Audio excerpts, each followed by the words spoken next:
Welcome to another episode of the brand called You, a podcast and podcast show that brings you leadership lessons, knowledge, experience, and wisdom from thousands of successful individuals from around the world. I'm your host, Ashutosh Garg, and today I'm privileged to welcome again a very deep thinker with an extensive and deep understanding of our scriptures from Uttarakhand, India, Mr. Ajay Chaturvedi. Ajay, welcome to the show. Thank you. Ajay is the founder. Thank you. And Ajay is the founder of Harva XPO, the first all-women BPO in rural India. He's a young global leader of the World Economic Forum. He's a CNN IBN youth icon, a young Indian leader on 2011, and he's an author of a book titled The Lost Wisdom of the Swastika. Today, we're going to talk to him about time. So, Ajay, you mentioned that the primary control that any asur seeks is always time, which is interlinked with gravitation. What does it mean for human life to exist within cycles of time rather than in a linear progression? Okay, fantastic. So, first of all, thank you, Ashutosh. It's always a pleasure to talk to you because you get things which are far deeper than a normal intellect person can get. Regarding the introduction, so of late now I'm also a visiting faculty with IIM Rohtak IIT Mandi, where I teach critical thinking. And the books that I've authored now are the Trilogy of Time, of which I've released two. I purposely held back the third one.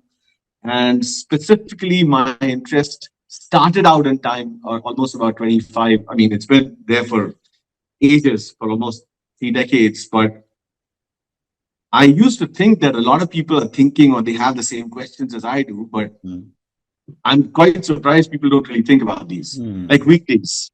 Why is the importance of Tuesday? Why are we not having meat on Tuesday or, eggs on Tuesday? Why is this specific thing observed? And people would just brush it aside. So that curiosity sort of led me from one point to another to asking this question at Wharton, where my professor said, timing is important, but timing is everything. And I thought, okay, great. So you got an idea or a formula for getting timing down. And he said, well, it's just a gut feel. And I was quite surprised. This is back in 2002. And in Princeton, there's several other professors, luminaries that I spoke with. And most of these people had absolutely no idea. Some had some idea, but literally it was missing from the narrative. And so the 20 years of research that I've, finally I'm talking about is because I realized that all these things have been in front of us all along, and we've just not been able to look at them. Okay. So now, before I get into the question that you asked, which is a fantastic question to actually, segue into, the colonization began in 15th century. The question that I asked as a critical thinker, it's great, all that happened. Why in 15th century? Why not 14th? Why not 13th? Islamic invasions began in the 7th century. Why not 6th? Why not 5th? If they were superior, they had to have been superior before that as well. Okay. When you look at the economic data, the 2000-year economic data globally, you realize that India had more wealth 2000 years ago than US has even today. And even with that, it is under $40 trillion debt. What you're experiencing right now with Donald Trump is not out of intelligent, strategic thinking. It's out of sheer desperation. Correct. You've got Epstein files on the one hand, you've got oil prices, you've got debt, and you got like the whole stature you got to maintain as a global dominant power. So you start questioning, okay? And finally, I got to the crux of it. If it started in the 15th century, what did the colonizers build the first thing they came to any of the countries? Take a wild guess, you think what they might have built. A physical structure. So I give this question at IITs and IIMs at Wharton and Harvard, where I give talks, and people go, well, they built churches, they built, railroads, they built structures. Great. They take 20 tries and they can't get it. The thing is, most people don't understand. These structures are across, they're right in front of us, and these are the clock towers. The first thing that they started to talk about was these are illiterate people. They did this with Incas, with the Aborigines in Australia, with Indians, with Africans. You're looking at the sun. Sun is a dead. It's an object. So the fundamental assumption that started out with the invention of the clock, that these are, nature is something that is supposed to provide us, but it's dead. Soil is dirt, sun is a body that's giving light, and moon is like, they're all going in a geometrical pattern, which is absolutely false, right? So how do you disprove that? Is by the gravitational pull has been defined in the Vedas. It's been specifically talked about by Rishi Pipalada, who says, pranavayu and apanavayu, which is changing and dependent on the gurutvakarshana. Right. Okay. So if the gurutvakarshana is a higher, then your pranavayu is moving slower and you live longer. Because an average human breathes 21,600 breaths, sunrise to sunrise. So if you halve your breath, you've doubled your life. So the example specifically I've given is of Swami Shivananda in the book. He got a Padma Shri at 125. He died at 129 years of age several months ago. So, these are things that are not even documented. You can't Google this and find out. But he has a picture of his passport printed in New York Times when he received this award. Anyway, so the point is, if Gurutvakarshana and gravitation was already defined, what did Galileo do differently? Galileo gave you 9.8 meters per second square. And so the question there is, where does the second come from? And the normal answer is, well, Greco-Roman scriptures, this was a tradition, this is how it was observed. Look, I'm a very scientific guy. I'd like to get to the facts. You can't give me some fluid answer when the entire denominator is determined and your whole civilization rests on one denominator and you don't know how that assumption came. Correct. Okay. Then when you start digging deeper, you realize that derivation of 24 hours is in the Vedas. Only in the Vedas. It's not in the Greco-Roman scriptures. It's not in Greek mythology, which is, by the way, true mythology is only Greek mythology. We don't have mythology. Ours is factual literature. How do you understand it? Is by getting into the context of it. Okay. So when you start digging deeper, what you're looking at as mere stories, they have dumped those stories down to tune into nature and ask you a question which you will understand from that particular context. So any asura, when they did tapasya of Mahadev or Sri Vishnu or Brahma, you're going to understand these are Trinity, but for us, they're not the physical, the manifestations. They're fundamentally the three gunas. So Brahma is the rotation, Sri Vishnu is the revolution, and Rudra or Shiva is the expansion and contraction. Right? That's why it's Mahadev. Devata is not God. Devata is a source of light. So any asura has asked for is control over time. And that's exactly what happened here. Right. When you get control over time, you think that I've arrived, I'm God. Yeah, right? I mean, let's say in Sikhism, what do they say? Sat, Shri, Akal. Sat, which is truth. Shri, which is giving you wealth and prosperity. And Akal, which is Akal, away from time. Correct.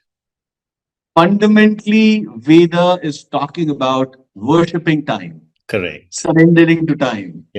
Sri Krishna has a story when he's a child and he's being very naughty. And so Mahishwara says, I'll tie you down. She brings a rope, it falls short. Brings another longer rope, falls short. Then she says, frustrated, Sri Krishna, what's wrong? You don't want to be tied. And he says, no, I don't like to be tied. In Bhagavad Gita, he says, Kalavasmi, I am time.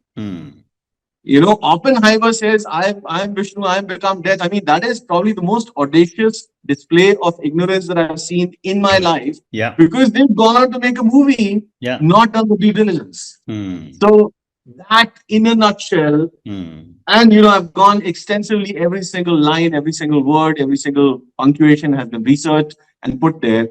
But time is only defined in the Vedas. That is interlinked with gravitation. So when Einstein says time is relative to breath. Breath is relative to gravitation. And this is not just me. There are multiple scientists who are now saying, look, gravitation is not a constant. We've been fed 9.8 meters per second square and the gravitation of the big G. None of that is constant. Everything is forever changing in the universe, which is what the Vedas say, Charachar Jagat. Forever changing. Everything. What a brilliant response. But then tell me, Ajay, how does the idea of cyclical time challenge the So, modern notions of constant progress. right.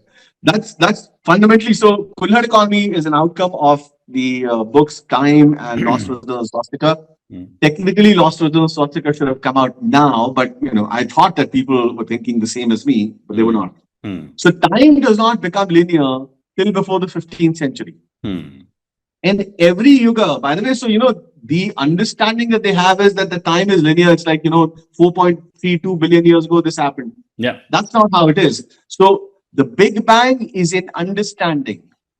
But the Vedas start with initially there is Chetana, consciousness.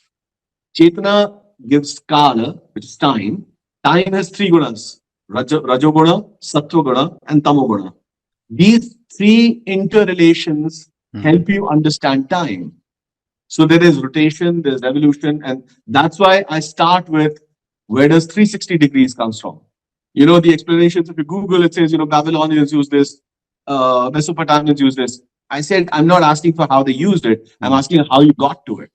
You had to have a derivation. Yeah. Those derivations are in the Vedas. So 24 hours, Vedas. 360 degrees, Vedas. Gurutva Akarshan, Vedas. If they did all this, why would they not give a denominator to determine the rate of gravitation? Yeah. So there's a story of Leelavati, and Bhaskaracharya, who tried to get her married. The stories in the books. So now coming to cyclical time. See, the day we can say 1 foot, when the kid is 1 foot, he is probably 5 or she's probably 6 months old. If a person is 5 feet, they're 20 years old. And if the person is 6 feet, he's 90 years old. The day you can start saying this, then I'd say time is linear, it's applicable to everyone. But it's not. Right?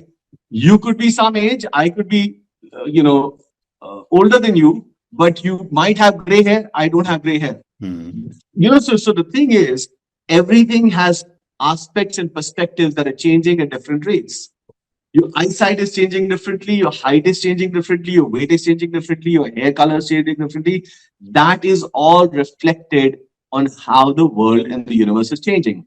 So the rate at which Mars is going around, or the rate at which Brihaspati is going around, or the rate at which Earth is going around are all different. But that snapshot that we take is what gives us that snapshot. Okay, that particular time. Yeah. So when we say we're measuring time, science is fundamentally measuring interval between two durations.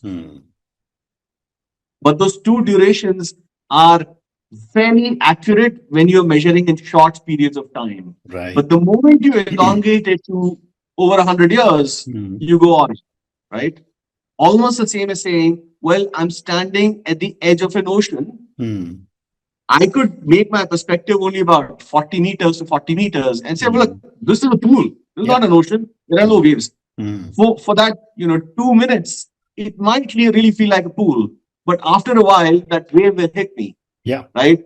In our case, that 2 minutes is 500 years. Very interesting. Very interesting. And that cyclicality is what is triggering now, because the gunas get active with that. You can't say, the day you're able to say, look, Ashutosh, it doesn't matter. You can have 50 kgs of chocolate. I can assure you your weight will not go up. It will go up. Yeah. But if you don't eat, there is no way that you can tell me that you will remain the same. You will shrink down to nothing. Right? That is what the gunas are doing. So essentially, if there's excessive violence, excessive heat, tamo guna increases. If you're doing regular, japa, your sattva guna is increasing. If you're indulging excessively into, pleasures, that's rajoguna increasing. So rajas will make you excessively fat. Tamoguna will make you a lot of heat and a lot of tamasic gunas, right? Those gunas, fundamentally, the Veda is talking about nature and how the nature is affecting us. Very interesting. Very interesting. Right? Very interesting. Which is why, by the way, I say, you can't tell me the power of a car without correlating it to nature. It has to be horsepower. Absolutely. Absolutely. Right? So then, the day we disconnect, yeah, you're done. Yeah. So tell me then, Ajay, how does an individual find the coordinates of time on a personal level, and why is it so important to understand our own coordinates in a historical or a cosmic perspective? Yeah. So this is again, because after Pilani, computer science, MBA, right? All these, and you go to Harvard, and you go to World Economic Forum, you realize, people are doing all kinds of things. Mm. And the question that kept triggering always is, but what about time? Why aren't you observing the weekdays? So fundamentally, now I'll come back to the Vedas. Mm. So ask any Hindu why they are a Hindu, and they'll tell you, well, I was born in a Hindu family, I was born in India, I'm a Garga, I'm a Chaturvedi. Doesn't matter, guys. I mean, I can change all those things. The fact that you're a Hindu is because you follow a particular thing. Correct. You follow a particular time. The basic unit of measurement is always time. Then you come to weight, distance, or everything else, right? You can't say, well, I'm measuring distance independent of time. You can't, right? So then you start digging deeper and you realize that we are the only culture, the only civilization. By the way, the civilization, the definition I've given is a society that can measure in tune with nature is a civilization. If it's not, then it's not a civilization. So Gandhi might have said that, UK is an interesting idea that, can be a civilization. But what really needed to be said technically is that if you cannot measure in tune with nature, you can't be time. Okay. So now I'm coming back to it. We are the only civilization that actually has what we are Hindus for is because we follow the Panchanga. Correct. You don't get Diwali because the Pope announced a particular date. You get Diwali because the Panchanga exists. A Muslim is a Muslim because they follow the Hijri calendar. A Christian is a Christian because they follow the Gregorian calendar. Correct. Right? And similarly across all the civilizations. I would call them cultures. This is the only civilization. And I've explained that in my book 3, which I'll get to. So a Panchanga by definition is of 5 angas, of 5 limbs. Is interacting with the Bhagavan, Bhumi, Gagan, Vayu, Agni, Neer. We don't have any notions of white bearded guy sitting up in the skies. We don't have that. We're literally worshipping the Paramatma, which is the Paramanu. So these interact with the Panchanga. They then interact with your 5 Gyanendriyas and you act with your 5 Karmendriyas. So now let me get to it. What does a Hindu typically do? This is the only civilization, and this is all the research that I've done. So is there anybody else? Well, they might be, and they're not existent anymore. But if they don't exist, that by definition of time, means that they were not meant to be. They were not in tune with time.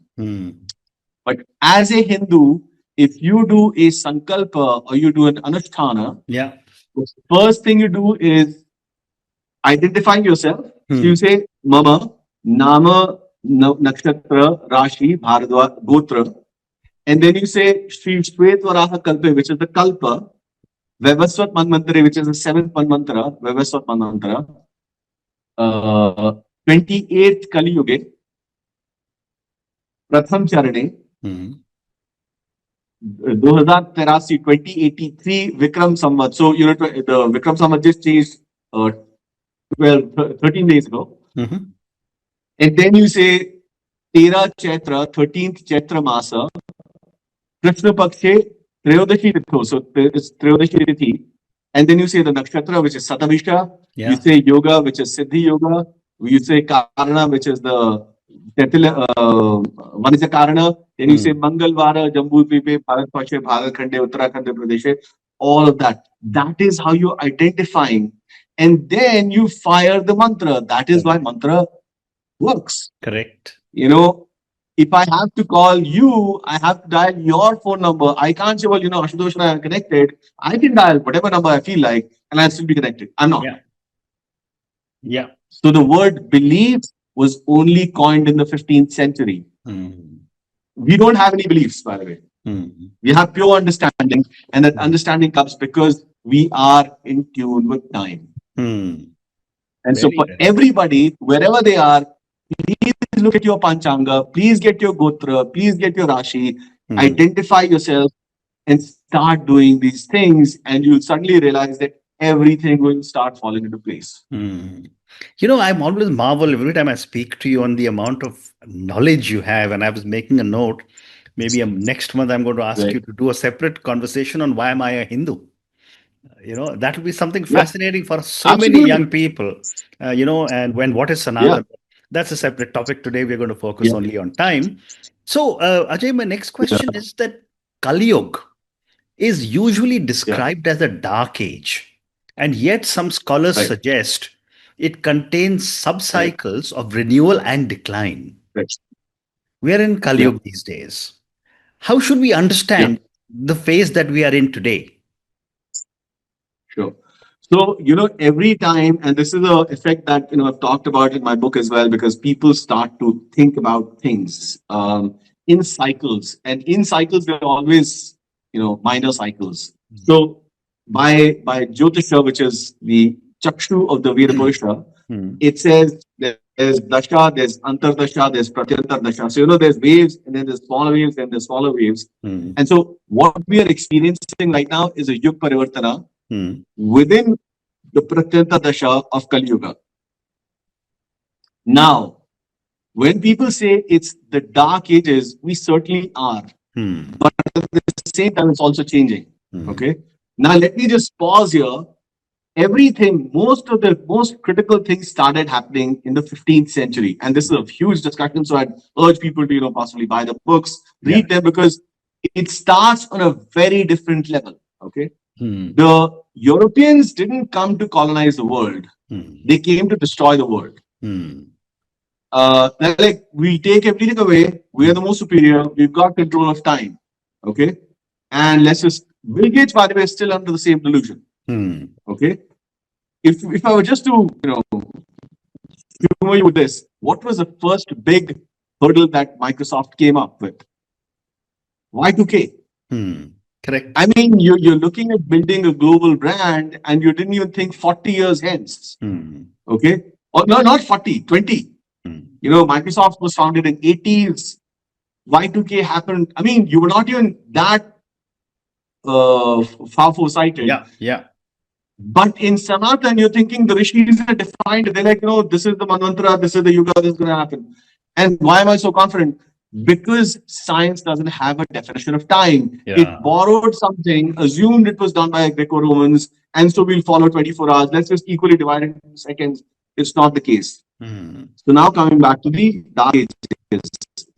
In 15th century, another person called Achyutana Prabhu, who was a Shishya of Chaitanya Mahaprabhu, wrote a book called Bhavishyamalika. Hmm. After studying all these things, the Western education, I found myself in Achyutana Parampara. Pandit Sanjay, who's my guru, Guru Mahalakshmi Ramesh, they're incredible people, extremely intelligent, and most of them can speak 6, 7 languages, just like switching between one or the other. Not going to be vociferous around pointless things, but in 15th century, Achyutana Prabhu writes this book, Bhavishyamalika, which basically tells you about how the cycle will change. Machines will start coming to us. I mean, they'll come to a stop. Pakistan will be a defunct state. There'll be this massive tsunami that will hit here.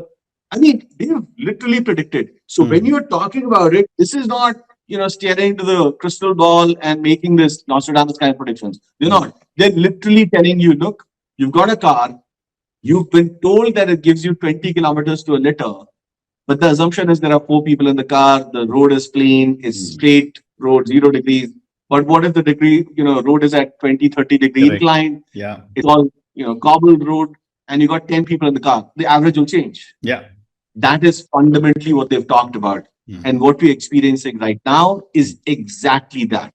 Be it Trump, be it Khomeini, be it, I mean, the person who we malign the most, North Korea, has not, fired one bullet. Yeah. But, here we are. So are these the dark ages? Absolutely, because the kind of things that you're witnessing in Epstein files is, I mean, it's beyond my wildest imaginations. I mean, I don't think I could have ever imagined anybody doing such things, but it's happening right now. Yeah. And this person is the president of the United States. And what is he doing? Trying to, bring order to the world. I mean, if this is not the dark ages, I don't know what is. Absolutely. But at the same time, we are here having the same conversation and talking about things on how to make it better, because fundamentally we are all believers of Vasudeva Kutumbakam. Absolutely. Absolutely. Yeah. So tell me, why is it particularly important for the young generation to Yeah. understand the rhythms of time? And you've explained it so far beautifully and how important it is. Yeah. And everything seems to go back to time. Right. Right. Everything is, by the way, everything is time. Because Absolutely. even the creation, it is space comes out of time. Time doesn't come out of space. And a lot of discussions that have been going on, and I've seen so many discussions. The thing is, they need to point back to one thing. Look, if you say scientific, please tell me where in science does the definition of time come in? There is no definition. Correct. It's an assumption. So if it's an assumption, then it's literally like an assumption. Ocean is a pool. Well, it's Yeah. not. Because no matter how deeply you study the nature of a drop, you cannot tell me the next big wave that will come up. Neither can you tell me the size, nor can you tell me the time. Because you don't understand time. So today, until the youth are in tune with this, I mean, calling something mythical but still following it is idiosyncratic. I mean, you can't say weekdays are mythical. Why are you following it? Yeah.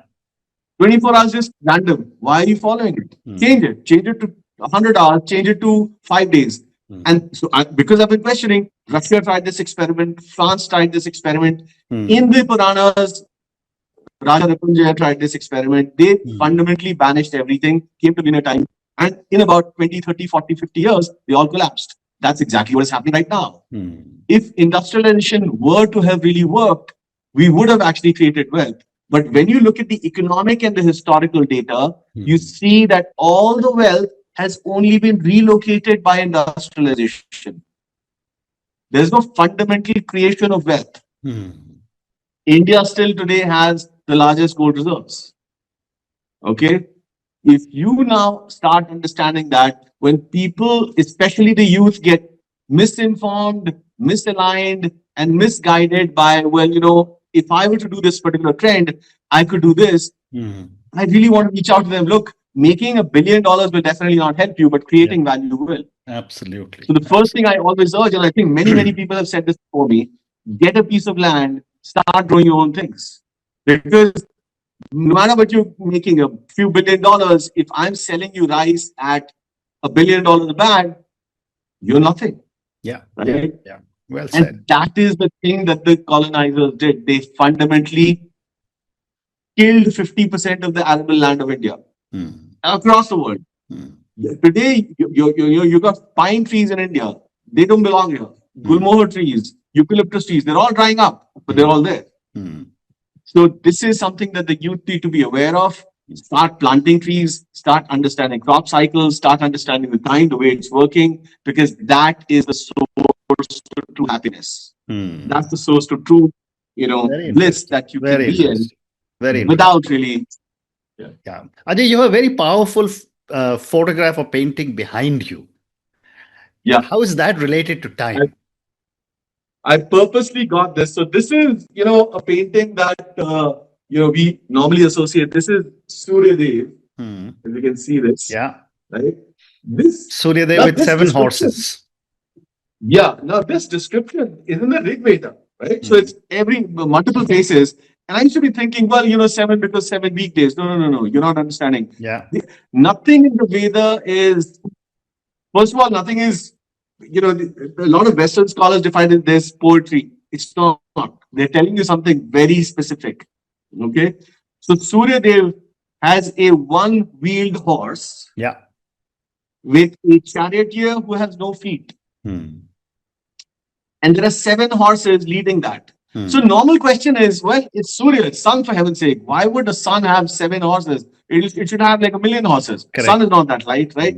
I mean, you could ask stupid questions like that. But this is how they explain it. Like I said, you can buy $1 million Mercedes, but the salesman, the first thing that they come out and tell you is the horsepower of the Mercedes. Correct. Right? Because fundamentally, there's no disconnecting with nature.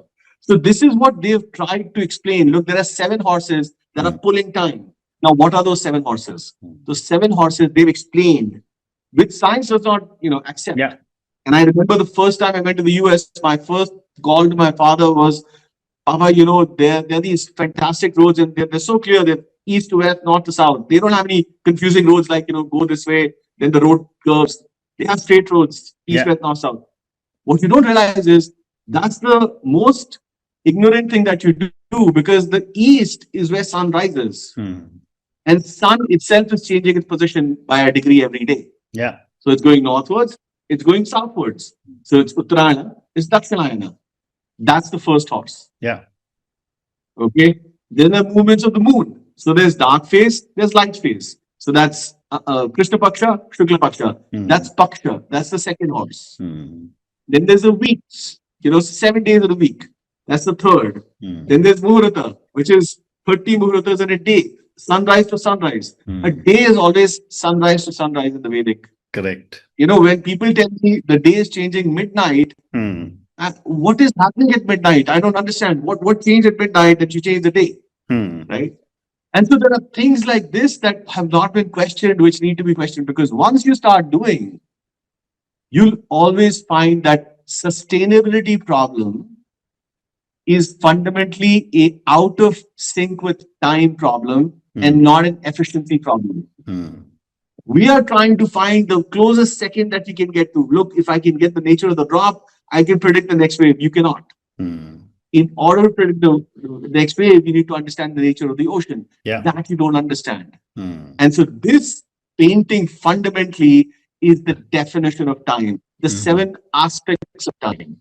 The Vara, the Paksha, the Ayana, the Varsha.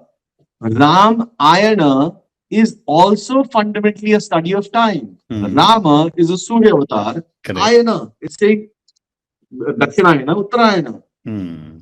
Sri Ram is invited by Maharshi Vishwamitra for killing Tarka. After that, he's uninvited, anamantrit unko bulate hain ki aap Dhanurya mein aiye. And so he goes to Dhanurya, but he arrives at the Muhurta and he gets married himself. Then he arrives at the Rajabhisheka, not in the Muhurta, gets Vanvas. When you study Ramayana carefully, you start seeing things which are not right. And so for me, it is fascinating that they have given us the picturization of everything. Look, guys, but think. You can't just take it at face value. That's where I think it's very important for the youth, for this painting to come out. People always say, have a 7 horses on your wall. What they don't tell you is, once you have those 7 horses, you'll start thinking, what are these 7 horses? Correct. That is what is supposed to trigger the thought of time. Absolutely. Very well said. I have time for 2 more questions. One basic question and one little more deep. And this basic question is that in Hindi, the word for tomorrow and yesterday is the same. It's Kal. Kal. How does this relate to the concept of time? Because this is the only language. Beeta hua kal. Beeta hua kal aur aane wala kal. Right? Why is there this timelessness in our scriptures? And I love this question, right? So, in English, for example, we have Chacha is uncle, Tau is uncle, Mama is also uncle, everybody's uncle. You don't have you have the distinction is, maternal uncle, paternal uncle, paternal uncle, elder paternal. I mean, you have to do classifications, but they are very clear about yesterday, today, because the fundamental understanding they have of time is linear, that there is a past, there's a future. Correct. What they're trying to trigger, right? And again, this is with all the studies that I've done, there's a way of getting you to be in the present by not letting you delve into the color of yesterday and the color of tomorrow. So the more I try to restrict that language, but we have distinctions in the relationships. So there's Chacha, there's Bua, there's Tauji, and there's Mamiji, right? But with respect to time, we're saying, look, your only time is today. Correct. And the now. So the moment you identify that, be there. Because from a relationship perspective, you'll be able to explain to somebody, Kal Ana. Let me now flip this question. One of the basic questions that I ask in all my classes, whenever I talk at IIT or IIMs, I ask them, make a sentence without any explicit or implicit usage of time. And so their first response is, well, come here. And then I correct them, look, come here, now is implicit. Okay. And so they think a lot. Can you get a statement which has no usage of time, implicit or explicit?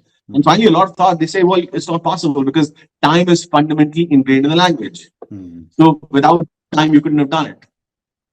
Only mantra is timeless. So Om Namo Bhagavate Vasudevaya was said by Bhakt Prahlad. It can be said by you, and it's timeless because that is talking about the Devata. Devata is beyond time, Kalatit.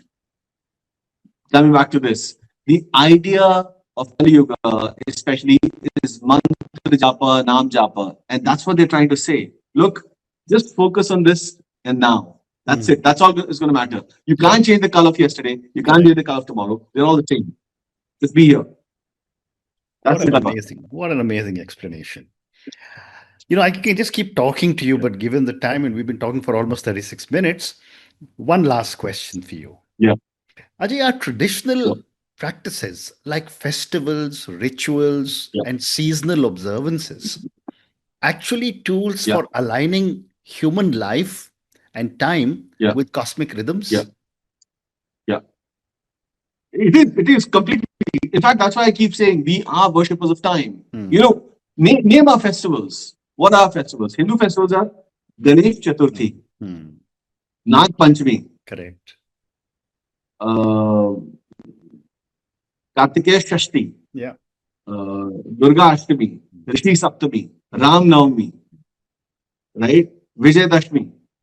Then you have Ekadashi, then you have Dwadashi, then you have Trayodashi. You have all these fundamental, these are the 16 colors of Sri Krishna. Yeah. Because Sri Krishna is a Chandra avatar. So there are 14 deities, there's Amavasya and there's Purnima. So we are only talking about time. And when, it frustrates me when people say, well, it's a tradition. It's not a tradition. If it were a tradition, we'd be following the exact same thing. But the fact is we don't. You can't even tell me when Diwali is this year, when it was last year. It keeps changing. Correct. So we are only following time.